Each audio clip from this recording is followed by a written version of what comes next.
इन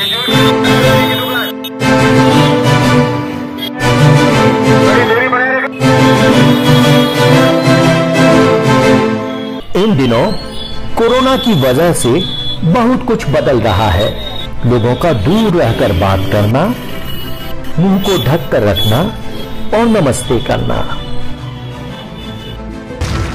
और तो और लोग गगनचुंबी इमारतों में रहना भी नापसंद कर रहे हैं। लोग फिर से अलग और छोटा सा घर चाहते हैं। जोधपुर में जो है, जोधपुर स्टोन एक वर्ल्ड हेरिटेज स्टोन है, उसका यूज बहुत ज्यादा होता है। रिगार्डिंग कोरोना के बाद का जो रुझान जो आ रहा है हमारे आर्किटेक्चर फील्ड के अंदर, लोगों का ये जो सिटी में जो लोग रह रहे थे वर्ल्ड सिटी के अंदर, वो लोग बाहर की तरफ काफी शिफ्ट हो रहे हैं और उनका अपार्टमेंट के बजाय छोटे बंगलोज को जो एक रिक्वायरमेंट होती है कि खुद की छत हो और प्लस छोटे छोटे बंगलोज हो। एक तो होता है कि अपन बड़े बड़े विलास बनाते हैं, वो चीज ना होके लोगों का थॉट ये आ रहा है कि हम लोग अलग अलग अपने सेपरेट बंगलोज में रहें। बेशकीमती इमारत से मन मोड़ने वालों की संख्या भी बढ़ रही है। राजस्थान का जोधपुर भी इस मांग का बड़ा हिस्सा है। यहाँ ऐसे लोगों की मांग ज्यादा है जो मुंबई सरीखे शहरों को छोड़ छोटे मकान के साथ यहाँ रहना चाहते हैं। कई लोगों से बातचीत में और डिस्कशन में उनके ये डर सामने आए हैं कोरोना के बाद जो बाहर रहते हैं। इसमें दो तीन चीज़ें देखने में आई है। वो लोग वापस घर की तरफ यानी अपने शहर की तरफ क्यों आना चाह रहे हैं। एक तो इसकी वजह से सबसे बड़ी जो उनको समस्या ये लगी होगी कि अपने घर में हम सब लोगों के बीच साथ रहेंगे, किसी भी तरह की अगर व्यवस्था होगी तो की जा सकती है और हमारे घर में हमें अपने समाज का और हर तरह का समर्थन मिलेगा। दूसरा एक ये है कि इस दौरान जिस तरह से लोग बेचैन रहे, क्योंकि जो ट्रांसपोर्टेशन था वो बंद कर दिया गया। लोग पूरी तरह से एक तरह से देखें तो लाचार हो गए। वो अपने लोगों के बीच आना चाह रहे थे, वहाँ से दूसरे देशों से हटना चाह रहे थे, लेकिन उसकी कुछ सुविधा नहीं थी। तो ये एक लोगों में अजीब तरह का भय बन गया है कि क्यों ना हम वापस अपने शहरों में ही जाके नई संभावनाएं वहीं पे तलाशें, अपने लोगों के बीच रहें, ताकि अगर कभी ऐसा कुछ फिर हो या कोरोना जैसी कोई और बीमारी हो या कोरोना ही वापस बिगड़ जाए तो हम इस तरह की समस्या में नहीं फंसते। मुख्य तो ये बात है। दूसरा, फिर यहाँ पे भी लोगों का इस तरह का रुझान हो रहा है कि वो शहर के बाहर की तरफ थोड़ा रुख कर रहे हैं और एक घनी आबादी की बजाय वो ऐसी जगह मकान लेना चाह रहे हैं जहाँ अपनी फैमिली के साथ वो रह सकें और खुला वातावरण हो, ताकि जो एक वायरस की वजह मानी जाती है घनी आबादी और इसके फैलाव का जो संभावना है, उनको देखते हुए वो इस तरह की चीज़ें सोचने लग गए हैं। राजस्थान में छोटे घरों का बाजार बढ़ रहा है। जानकार बताते हैं कि छोटे घरों में तकनीक भी बड़ा मसला है जो बीमारियों से बचाता है। इसके बारे में ये बताया जा सकता है कि जैसे कि पुराने टाइम में बिल्डिंग्स काफी दूर दूर पर होती थी। उस टाइम इतना ज्यादा बिल्डिंग्स नहीं होते थे और हरियाली और ग्रीन एरियाज ज्यादा रहते थे।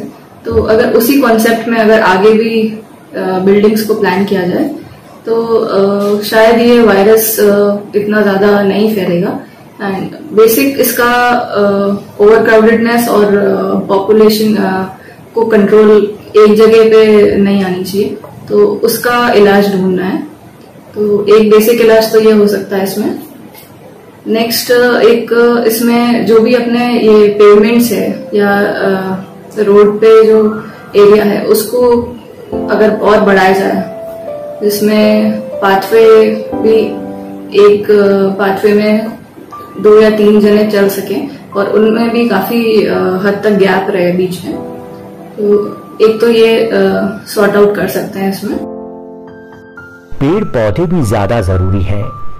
बड़े शहरों की बजाय छोटे शहरों कस्बों में इन्हें आसानी से लगाया जा सकता है। ऐसा होना भी बीमारियों को कम करने में कारगर है। अब जो बाहर से लोग आ रहे हैं या यहाँ भी शहर में भी जो लोग अंदर की तरफ आबादी के क्षेत्र में रह रहे हैं, वो बाहर आना चाह रहे हैं और वो अपने लिए इस तरह के मकान तलाश रहे हैं जहाँ पे थोड़ी सी खुली हवा उनको मिल सके और इसमें एक उनकी ये सोच भी हो गई है कि कुछ ऐसा व्यवस्था वहाँ पे हो जाए कि अपने खुद के खाने का छोटा मोटा गार्डन वो लगा सकें, जहाँ पे छोटी मोटी सब्जियाँ लगा सकें। क्योंकि इस दौरान सबसे चीज़ जो देखने में आई, लोगों को इस तरह की खाने की सब्जियाँ वगैरह की उपलब्धता में जो समस्या आई, उनमें भी लोगों को थोड़ा चिंतित किया। तो अब इस तरह की बागवानी की तरफ रुझान लोगों का बढ़ रहा है, जहाँ खुले मकान में टेरेस गार्डन या आसपास छोटी मोटी ज़मीन हो तो वहाँ पर अपनी घर की ज़रूरत के हिसाब से किचन गार्डन या छोटी मोटी सब्जियाँ लगा सकें। हवा, पानी और रोशनी ये सब तभी मिलेंगे जब घर छोटे और तकनीकी तौर से बेहतर होंगे। बड़े एक टाउनशिप के लेवल की अगर हम बात करें तो उसमें तो वो पूरा हवा का प्रावधान रहता है। जब छोटे बंगलो होते हैं तो उसमें साइड में इतना छोड़ने का स्कोप नहीं हो पाता है। जो अपन सेटबैक्स की बात करते हैं वो छोटे बंगलोज में नहीं हो पाता।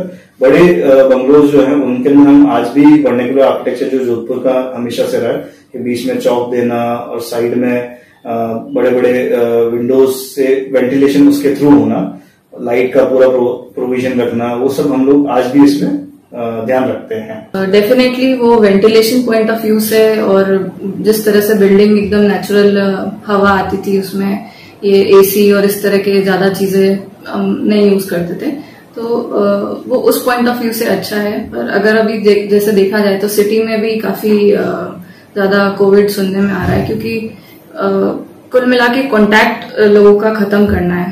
तो अगर जब कॉन्टैक्ट खत्म करना है तो उसमें दूरियां बढ़ानी पड़ेगी, पूरी पॉपुलेशन को स्प्रेड करना पड़ेगा उस एरिया में। तो उससे अगर बिल्डिंग्स को थोड़ा दूर दूर पर बनाया जाए और ये मल्टीप्लेक्स और इनका थोड़ा सा यूज कम करें तो उससे मे बी ये कोविड की सिचुएशन कंट्रोल में आ सकती है। जो मकान बन रहे हैं या लोग जिस तरह की पसंद कर रहे हैं, उसमें भी वो उन सारी चीज़ों को दिमाग में रख के, ध्यान में रख के चीज़ें चाह रहे हैं, जिससे कभी इस तरह की बीमारी या किसी तरह की महामारी की संभावना हो तो उन सब चीज़ों से पहले से ही निपटा जा सके। इसमें उनकी सोच के हिसाब से भी कुछ डिज़ाइन हो सकती है, और दूसरा जो डिज़ाइनर हैं, जो आर्किटेक्ट हैं या जो डेवलपर हैं, वो भी इस तरह की चीज़ों को अब दिमाग में रख रहे हैं कि लोगों की इस नए परिप्रेक्ष्य में, या जिसे बोला जाए न्यू नॉर्मल, इसमें क्या आवश्यकताएं हो सकती हैं। ऐसे में वो दिन दूर नहीं जब लोग महानगरों की आसमान छूती इमारतों से मुंह मोड़ लेंगे। सपना यही रहेगा, अपनी छत हो, अपना शहर हो, जहां बंगला बने न्यारा। एनबीएन हिंदी के लिए सुनील दत्त और विक्रम दत्त की रिपोर्ट।